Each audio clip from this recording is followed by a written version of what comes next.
Hi everyone, this is Radhika here again. I hope you all are doing well. So, this is the next video in the series of healing with the five elements, and today we are going to discuss about the fire element. So, fire is, as you all know, fast.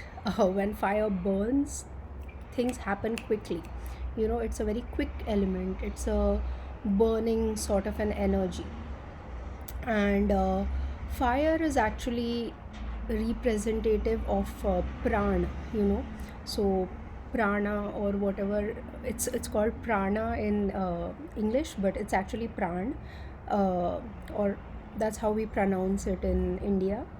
uh, so that's the life force energy, or it's called chi in Chinese, or ki in Japanese. That's that's the life force, and that's represented by fire, Agni. So it's a very important element to all living beings. A living being is living till it has pran, in his system, or in his or her, in that being's system. um, yeah, so in the chakra system, it's represented by the Manipur chakra, and it's a masculine energy.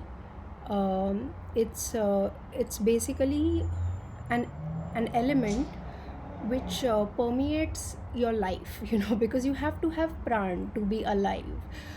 So you might have little bit of it, or more of it, but you have to have it. Like, all elements have to be a part of life, but pran is the one that you work with the most, and the most consciously, because it's your drive, it's your passion, it's your ambition in life.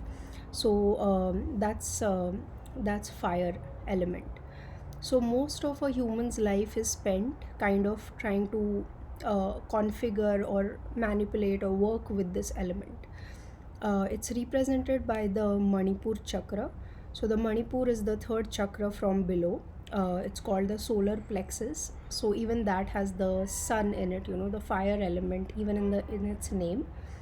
And Manipur actually means, Mani means pearl, and Pur means village. So it represents a pearl, like a pearl is the money, and it represents a human's exploration of himself or herself, of their personality, of their passion, of what they like, what they dislike, of the entire human spectrum, you can say, that they find within themselves.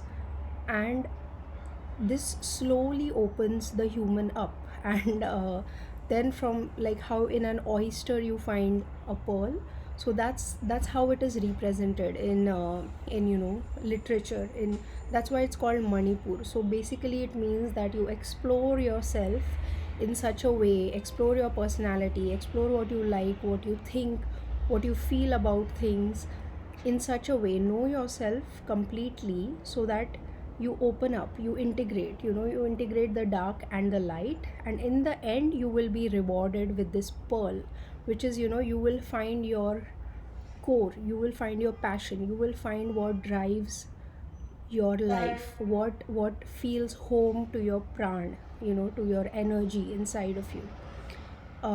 So yeah, so it's a beautiful name given to the chakra, Manipur chakra, and it's a very important chakra because a lot of people operate mostly from the Manipur chakra. Because it's the center of the ego, it's the center of the self, of your identity. So all of us actually are in this chakra a lot, but if you look around, a lot of people are operating from this chakra.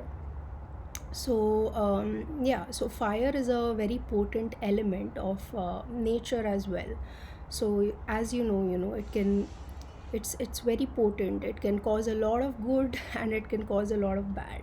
So it can burn down an entire village, or it can provide the heat to cook food for the entire village, or to heat up the entire village.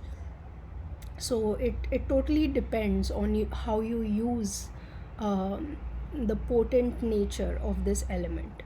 It's very similar to how a human being is, right? So a human being can use this pran, or this life force that you have, to do good or to do bad. It has infinite, we have infinite potential.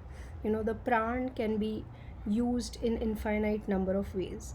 So a person can become like a thief or a killer or a teacher, or a scientist or a doctor, help people, or destroy people, or just not do anything, just sit there and observe life, become a philosopher or something like that.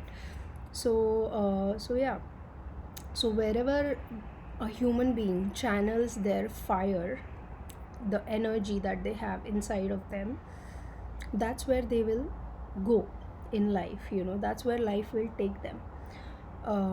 So in the English language also, it's used quite a lot. You will hear terms like, this person has fire in their eyes, or fire in the belly, because hunger is a great motivator, right? If you're hungry for 4 days, you'll you'll be ready to do almost anything for that piece of bread. So you have phrases like this, like fire in their eyes, hunger in their belly, or fire in their belly.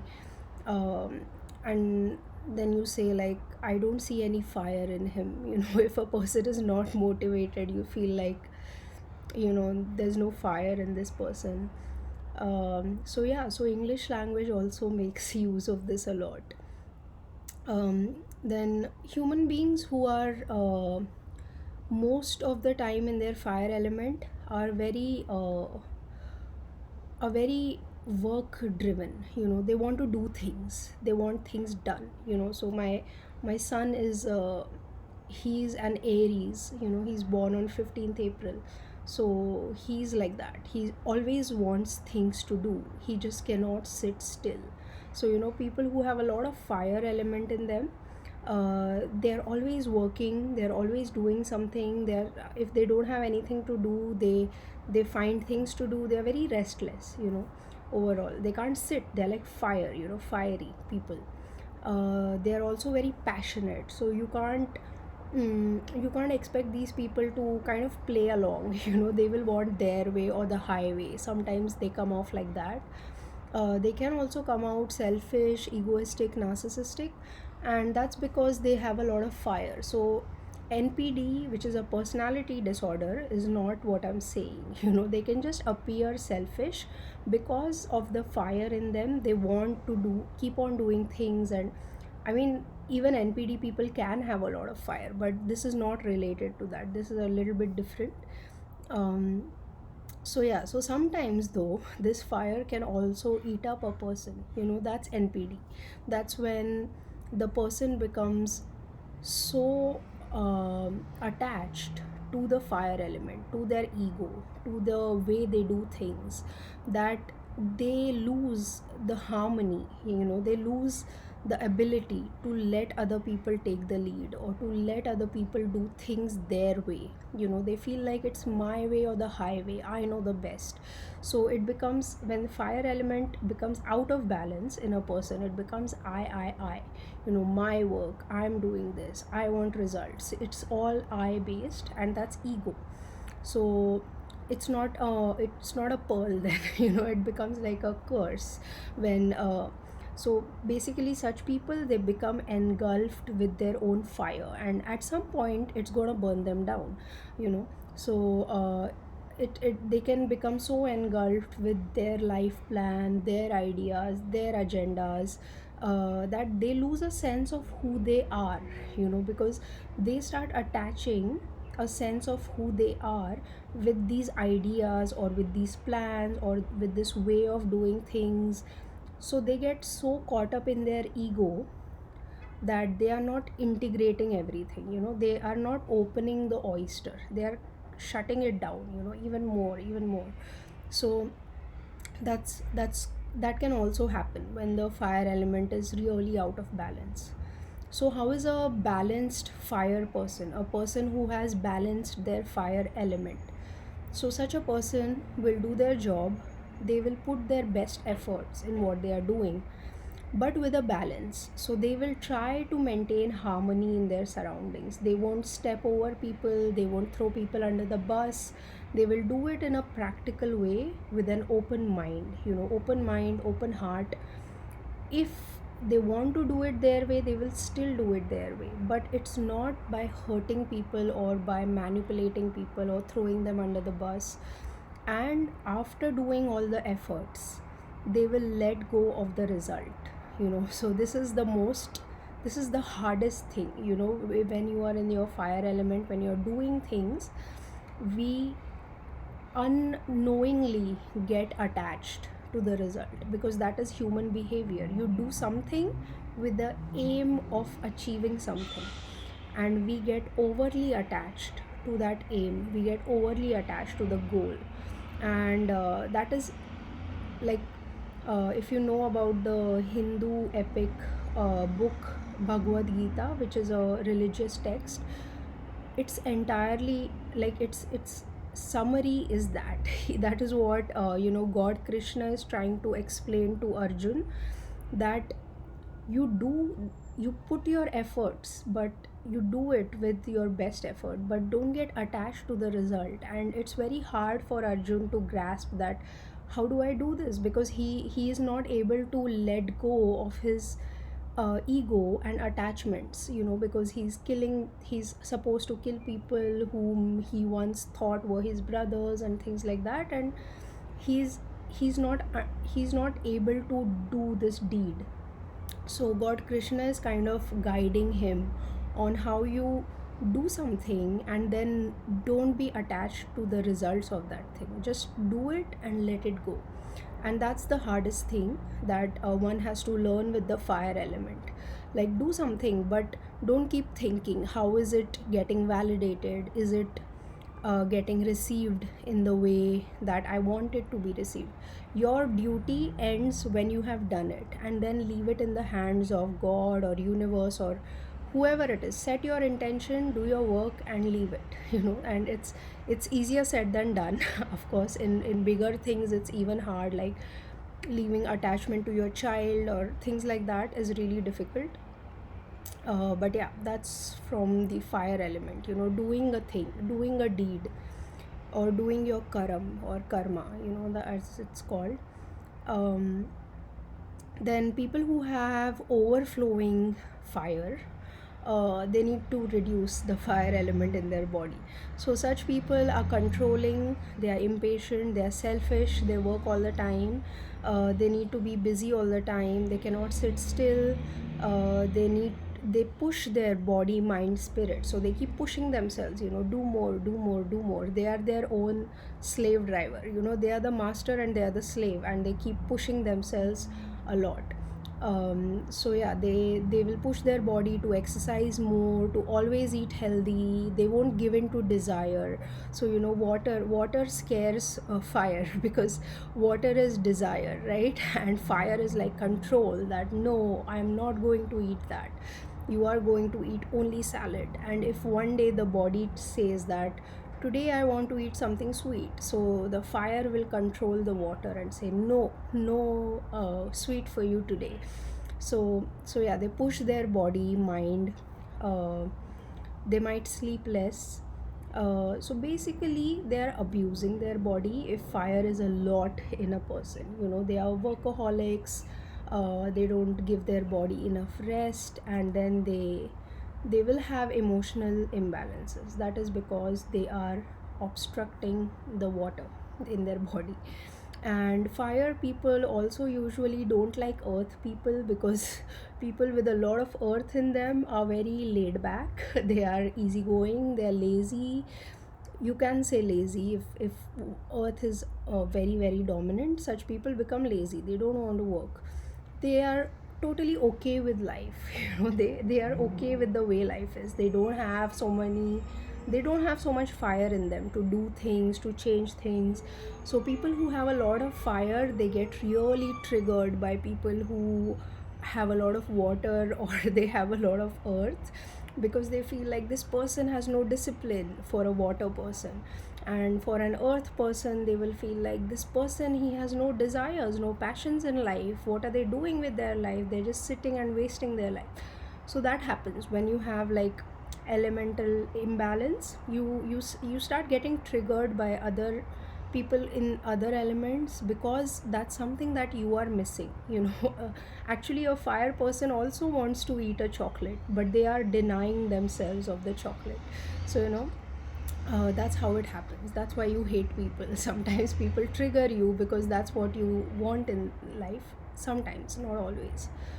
um, so yeah, so that's how it overflows. Then underflowing, so that's when you need to add more fire into your life. So if you feel a little bit passionless, you don't know who you are, you don't understand where your passion lies, where your interests lie, you have a don't care attitude, you are not honoring yourself, you don't see your own worth, you try to take shortcuts. I mean, not you, but whoever is this person, if it underflows, they try to take shortcuts just to get the work done. Again, laziness might be a part here. Self sabotage is another tendency. So if someone sees these tendencies in themselves, where the fire is underflowing, you know, you don't feel passion towards life, you don't feel passionate to do something, to make something of your life, it's totally okay, you can be like that. But I mean, this video is about trying to balance all the elements, and especially the fire element. So if you want to bring in more fire into your life, your main guide. Hi guys, I think the video got cut, so sorry for that. And as I was saying, yeah, the main guide that you have for healing your fire element is the sun, you know. So follow the sun. When it's a sunny day, go out and try to soak in all of the sun that you can get.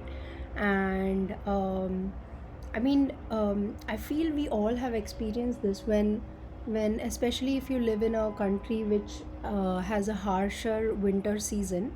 When it's winter, you are just like waiting for summer to come, you know. And summer is a time, even in the animal kingdom, of, you know, mating and blooming and things like that. So even they experience a surge in their life force energy during those times. So yeah, summer, spring, they just bring so much of this energy comes out in people to go out and do things, and, you know, just kind of live life. It's a zest, you know, that you feel in the summer season.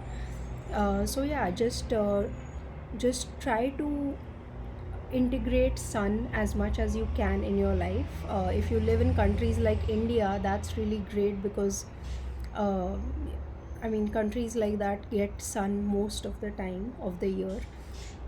But if you don't, then maybe just make the best use of summer that you can, you know, whenever you get the sun.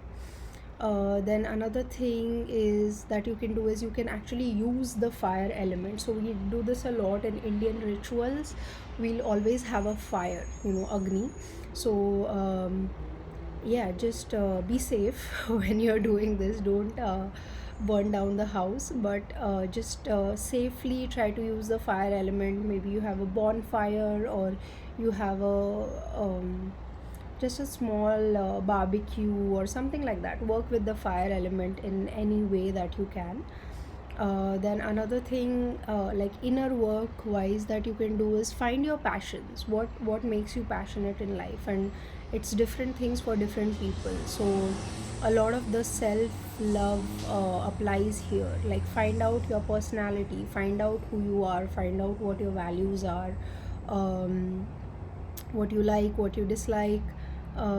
Especially if you have been if you grew up in a narcissistic environment, there's a high chance that you picked up a lot of things from your surroundings, from your conditioning, because maybe your parents were very controlling and they did not let you have your own personality, and a lot of things that you are experiencing now are just them pushing their personality onto you, you know. So you have to undo all of that conditioning and kind of realize who you are. So that's what the Manipur kind of represents, right? You try to slowly open the oyster. You can't you force yourself, or you can force the oyster to open up.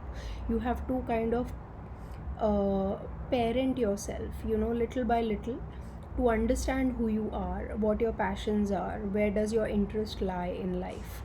Then another thing is, you can drink warm liquids like warm water, coffee, tea, herbal teas, whatever is warm, soups, etc. Have a warm bath. Even warm baths help. It'll generate the heat in your body. You can rub your hands together like this. We do that in Kundalini yoga, which I do a lot.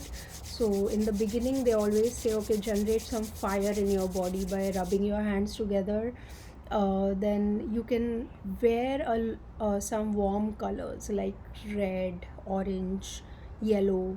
um, you can listen to songs that have a faster pace, that get your heart pumping, not like horror, not in a bad way, but I mean like inspiring songs, that make you want to get up and do something in life, those kind of songs. Then another practical thing you can do is make goals and follow through on them. So this can be something really small, like today I will drink 10 glasses of water, which is pretty simple. You decide it, you do it. And or I'm going to wake up at 7 a.m. every day, and then I'm going to do like 15 minutes of yoga every day. So something small, like this. So start small. Don't make super big goals for yourself, because then they take away the fun of doing it. And also, if you don't follow through on them, again that self sabotage voice will come up in your head, that, oh, see, you could not follow up on it. So start small, and slowly you increase your to-do list, or your ambitions. If you have fire under like less of fire, okay, if you have more of fire, then you are already there, you are going to achieve that thing. um, then the next thing is, do activities that generate heat in the body, like exercise, dancing, zumba. Another great way of adding fire element in your being is martial arts. So martial arts are amazing because they teach you respect, they teach you integrity, they teach you discipline, and they teach you self defense and how to defend others when needed. So they build a lot of confidence and character in a person. And if you see like Bruce Lee or Jackie Chan, they are so humble.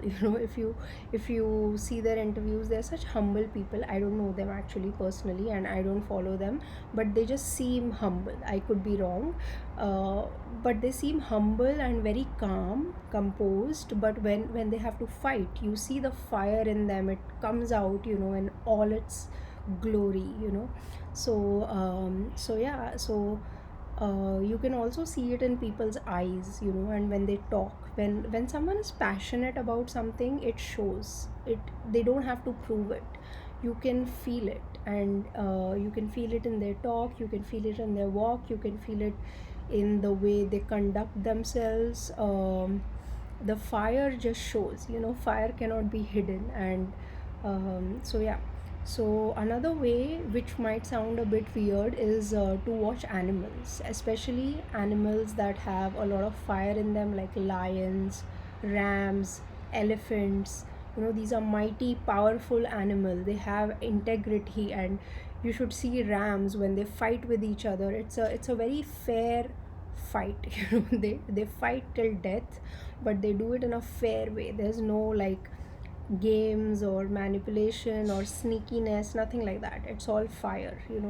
And fire is like that. It might even engulf itself and be turned to ashes, but it'll burn down. When the passion is so big, it'll show.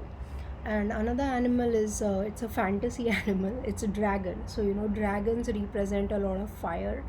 So yeah, so you can just channel your inner dragon, or you can see things that have dragons. You can see Game of Thrones, or you can see anything else that has some dragon movie or something like that. But yeah, these are some ways of increasing your inner fire. If you find yourself or anyone else lacking in the fire element, please do share this with them if you find it useful. And please do like, share, and subscribe, and comment on these videos if you like them. And as always, I hope this has helped you in some way. And I wish you all a lot of love and a lot of light. Thank you. Bye.